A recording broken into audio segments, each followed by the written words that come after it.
All right, we're going to tackle something really, really tough today. You see, everyone talks about how to get rich. Honestly, that's kind of the easy part. The real challenge, the thing we need to talk about, is how to not be poor. That's the hard part. So let's just start with this one question, right? Why is being poor so just exhausting?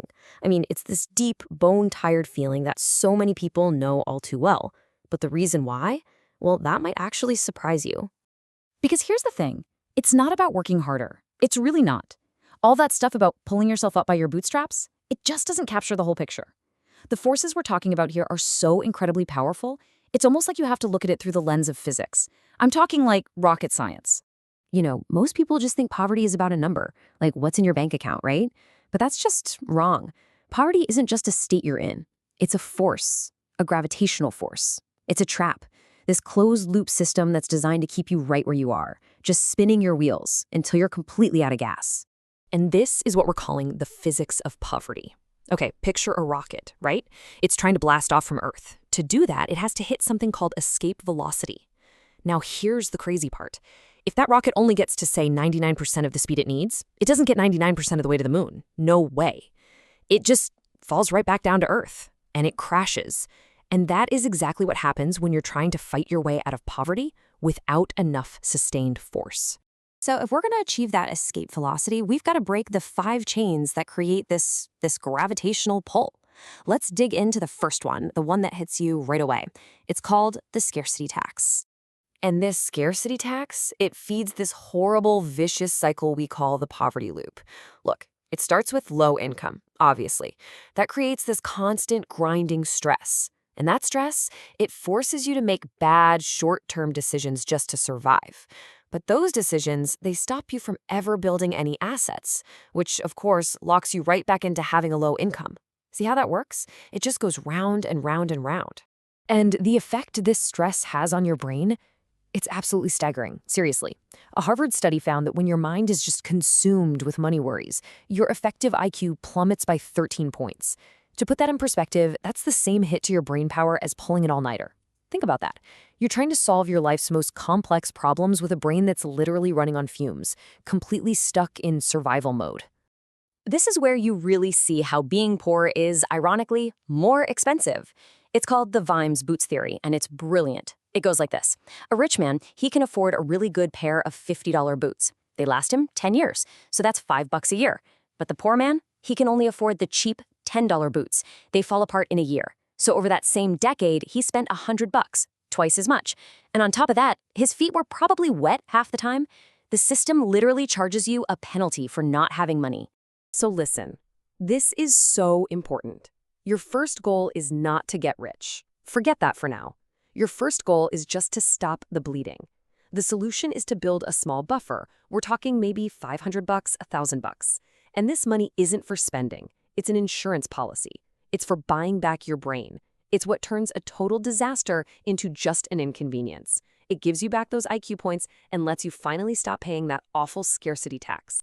Okay, so once you have that little buffer, once you start to get some of that mental bandwidth back, you start to see things more clearly. And that's when you can spot the next 2 chains. Now, these are a little more subtle. They're traps that are forged right inside your own mind. The dopamine trap and the linear trap. And this gets to a huge difference in mindset, a totally different way of looking at money. One mindset sees money as a tool to get a quick hit of pleasure, right? A little dopamine boost to escape the stress. But that just leads to buying liabilities, things that take money out of your pocket. The other mindset? It sees money as a tool to buy freedom. And that leads to buying assets, things that put money in your pocket. See the difference? So how do you break that cycle?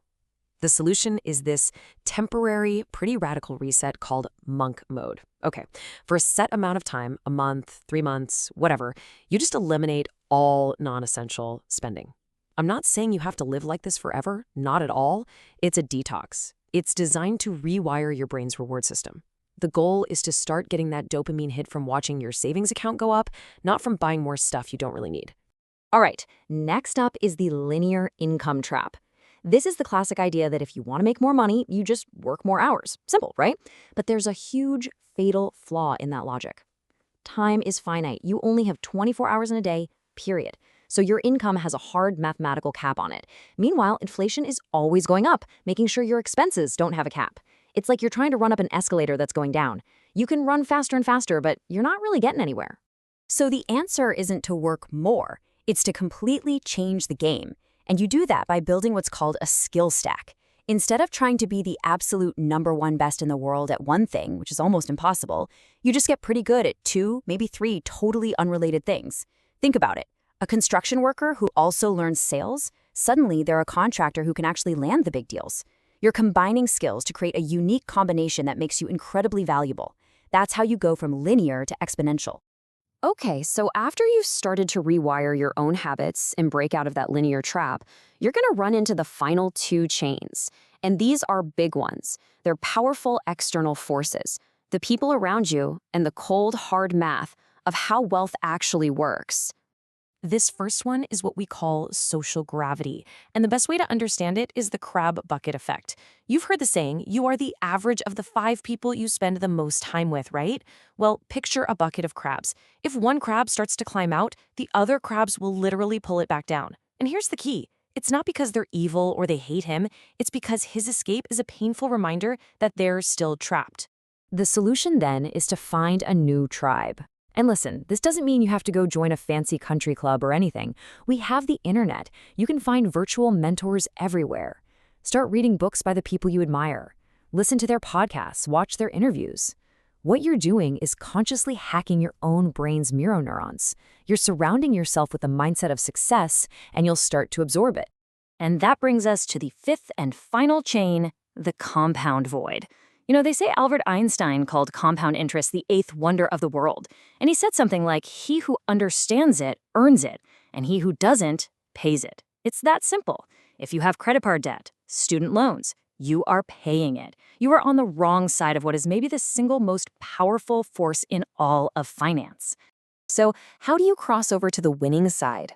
There's a clear 3-stage plan. Stage 1 is just survival. You use that monk mode we talked about to attack and pay off all your high-interest debt. Get rid of it.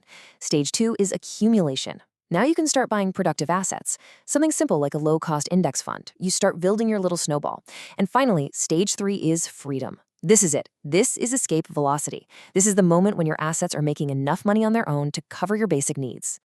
So, there they are. The 5 chains. The scarcity tax, the dopamine trap, the linear income trap, social gravity, and the compound void. But I want you to remember this one thing. As real and as powerful as all of these chains feel, they are forged in the mind. And that means the mind is exactly where they can be broken. Look, the system, your environment, maybe even your own fear, they all want you to believe you're stuck in the cage. They want you to stay right where you are. But here's the truth. The door has always been open. You now have the map, so the only real question left is, do you have the courage to walk through it?